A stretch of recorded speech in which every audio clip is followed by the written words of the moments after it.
Okay. A lot going on here. I will warn you, we have some charts to begin our briefing today. Settle in, everyone. Just to give you all an update and really give the American people an update on where we are on our work on economic recovery, where we're seeing progress, and wanted to, of course, show you some visuals as evidence of that. So let me start. Today's unemployment claims data are another welcome sign of our economy's strength as Americans get back to work. As of this morning, we've had 7 consecutive weeks of decline in new unemployment claims. And to translate that into English for people listening or watching at home, unemployment claims are basically every week Americans who who lose their jobs, not at their own fault. They go and they file a claim looking for unemployment insurance. So the drop in these unemployment claims, there's actually a different chart on this, I don't know if they can pull it up, but that we've seen consecutively over the last several weeks and months is a good sign. No, the other chart would be good. Okay, great. So you can see here just the dramatic drop we've seen since January all the way down over the last several weeks. That's ultimately a good sign. And today in a new report, the OECD confirmed that we have returned to the pre-pandemic size of our economy faster than our global peers. While developed economies around the world are facing similar challenges on inflation because a global pandemic is causing global supply chain issues, something we're experiencing, something countries around the world are experiencing. This is further evidence that the president's success in getting Americans vaccinated, getting economic support to the middle class means that our recovery has positioned us better than any of our peers for continued strong economic recovery, and this new report is evidence of that. So now we go, back to the other chart. As we said before, we are also coming out, given we're coming out of an unprecedented economic shutdown as a result of the pandemic, we know that small increases in price can impact a family's budget. And what we're working to do now is both to address any issues that are slowing down the transfer of goods moving around. It's basically the supply chain is basically as goods are moving around the world. So we're working to address those disruptions, make sure goods are getting to shelves faster and easing price pressure.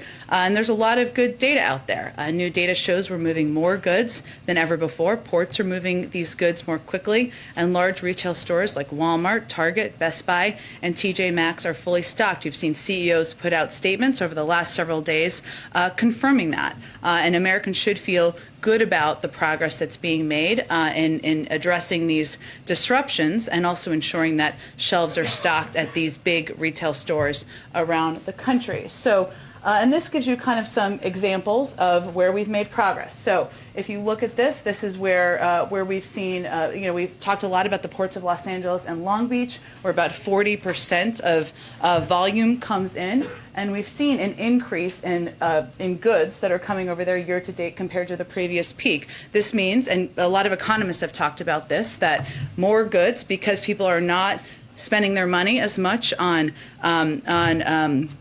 going to restaurants and doing things that American families normally do. They're buying a lot of goods. People are buying televisions. They're buying things online. This is happening around the world.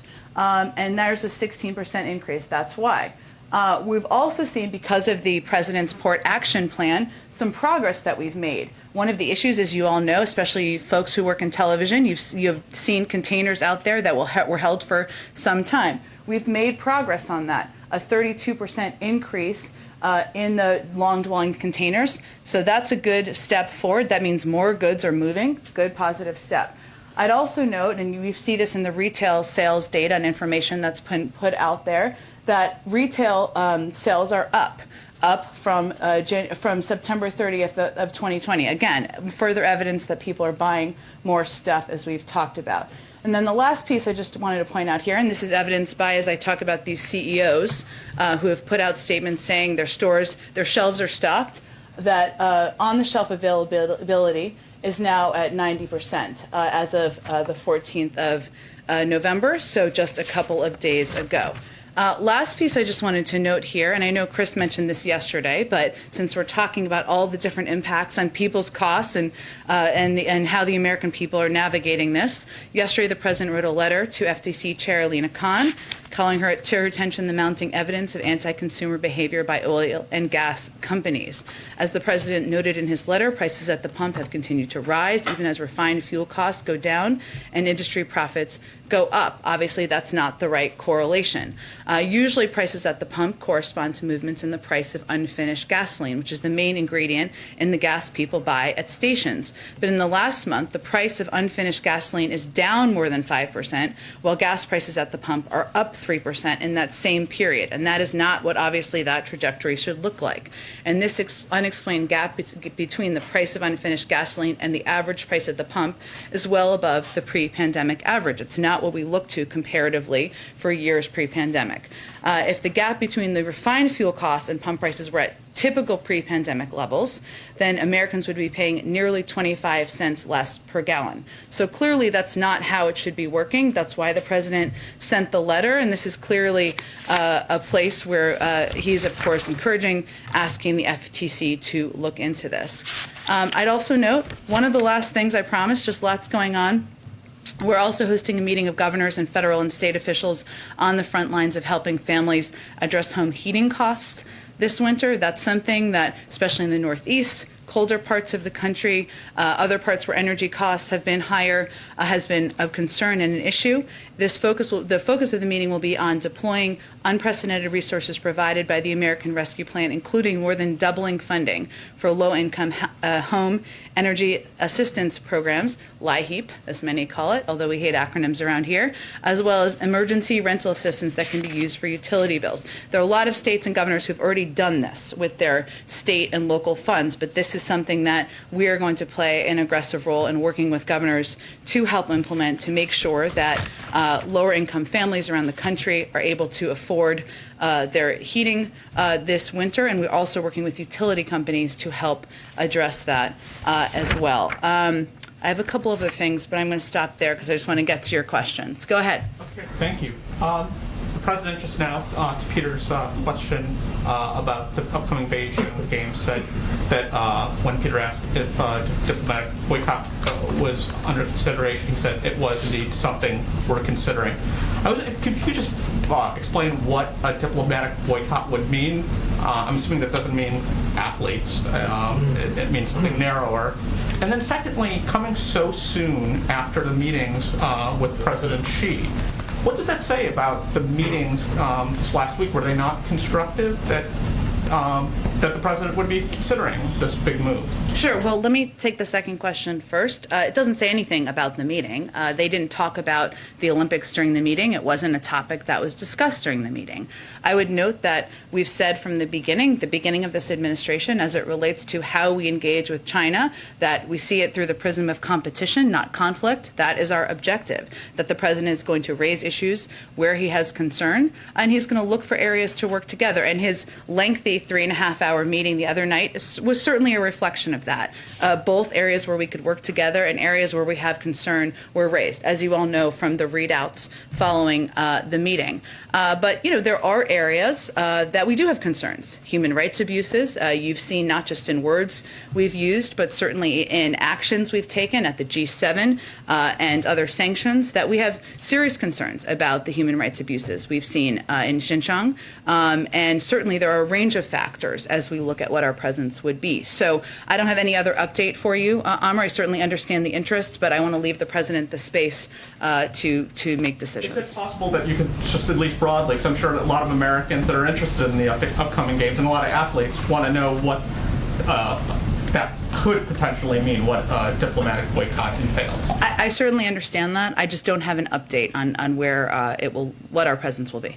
And then, does the White House have any reaction to Oklahoma informing National Guard members there it doesn't need to abide by Pentagon vaccine rules? Sure. Well, First, Amr, of course, the Department of Defense is the appropriate place, but let me, since you asked me the question, what we're talking about here and why there are requirements in place for members of our nation's military, including National Guard, is we need to ensure that we are really ready no matter what to protect the United States. And as Secretary Austin has conveyed, a vaccinated force is a more ready force. And that is one of the reasons he has been has led on this effort to implement this requirement of vaccinating the total force, including the National Guard. So in accordance with that, we've been encouraging all states to continue to offer the vaccine, inform their members that it is a federal requirement. And we continue to believe that no leader should be getting in the way of any action that will ensure or prevent or hinder operational readiness for our military, which is something certainly the Secretary of Defense has conveyed. And one last thing on Canada's Prime Minister called the tax credit that the President said he'd be speaking with Prime Minister Trudeau about a clear violation of the updated American Trade Agreement. Does the White House have any response to that? We don't view it that way. I think it's safe to say. I would say that in our view, Amr, the electric vehicle tax credits is an opportunity to help consumers in this country. It's not the first time that there have been incentives and tax credits to help consumers, lower prices for consumers, help incentivize a move towards a clean energy industry, something that is good for our climate. Certainly, yes, good for businesses here in the United States, something that will help create good-paying union jobs in an industry that's already starting to head that way, but it's something where consumers would benefit. And obviously our view is that we have a great relationship with Canada. The President is very much looking forward to the meeting today, and there's a lot of ways we can discuss working together on economic issues, strategic issues, addressing the global pandemic, and I'm sure they will cover a range of topics in the meeting today. Go ahead. So a couple of questions about bilateral relationships that are not in focus at the White House today. Okay. So first, you were talking about gas prices. So I wanted to ask you about Saudi Arabia. It's a country that Secretary Blinken has described as one where you have a very strong relationship, and yet they have time and time again refused your calls to increase oil production. Would that ever hurt your bilateral relationship? Would you ever punish them for that? Would you ever change that relationship as a result of that? Well, I certainly don't want to make a prediction of that from here, but I will reiterate that we have raised with OPEC member countries, including Saudi Arabia, even though we're not a member of OPEC, the need to ensure that there is available supply out there on the market. I think the reason why I led by talking about the FTC letter is because as we've seen the global price of oil come down, we haven't seen the price of gas come down. So there also is a responsibility for oil companies here in the United States and elsewhere to make sure that they are not gas gouging consumers across the country. Okay, one other, on Iran, there's been some reporting that the administration has been privately floating with allies the idea that you might give some sanctions relief or come to some kind of interim deal in order to get those nuclear negotiations off to a good start. I know that your public position thus far has been that that is not something that you're doing. Would you ever consider that? Is that something that you would ever consider doing to get those negotiations started? I'm not aware of any change in our position or approach to the negotiations. Good. Thanks, Jen. Whose decision was it to break with tradition and not hold a formal press conference after the trilateral summit today? Was that something requested by the Canadians or the Mexicans, and why? Well, I would say first, I don't think it's as scandalous as that in terms of the backstory. Just to preface, there hasn't been a North American Leaders Summit since 2016. So when we're talking about precedent, just to be clear, we're talking about prior to that. The president very much, of course, was looking forward to hosting Prime Minister Trudeau and President Obrador at the White House today. I would note that in the last 3 weeks, the president has hosted 2 press conferences, 3 if you count the one after he announced the signing of the bipartisan infrastructure bill, where he took a number of questions. He's also, including today, he's taking questions from reporters a total of at least 10 times this month. month. There's a change in schedule as things move around, as they sometimes do. As you know, he signed 3 important pieces of legislation today, important for law enforcement, that had broad bipartisan support, that moved everything later in the day, and schedules change and adjust, but you saw him take questions just a few minutes ago.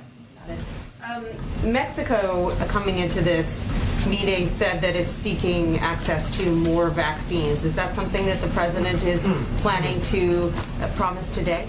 Well, I know part of the preview that we did last night, they talked about how, and certainly we'll do a written readout once these meetings conclude that will be more detailed, but how obviously COVID and addressing the COVID pandemic will be a part of the discussion. Now, a big part of that coming into the meeting from our perspective was the fact that we had lent or provided vaccine supply to Mexico and Canada, and we wanted to talk to them about providing that supply broadly into the region, something that would obviously be up to public health officials. In terms of what they may request, I can't speak to that, but certainly we're going to continue to play a role in addressing the global pandemic. And then very quickly back to the question about the Chinese Olympics. Is there a timeline for when the White House would decide about a diplomatic boycott? Is it weeks? Is it months?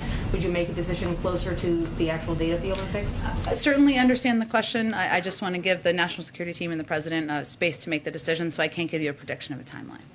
Go ahead. Thank you, Jen. Grim milestone this week. More than 100,000 people died of drug overdoses in the last year. Experts say a lot of that is driven by fentanyl, which is coming across the southern border in record amounts. So why isn't the administration doing more to stop the drugs from coming in?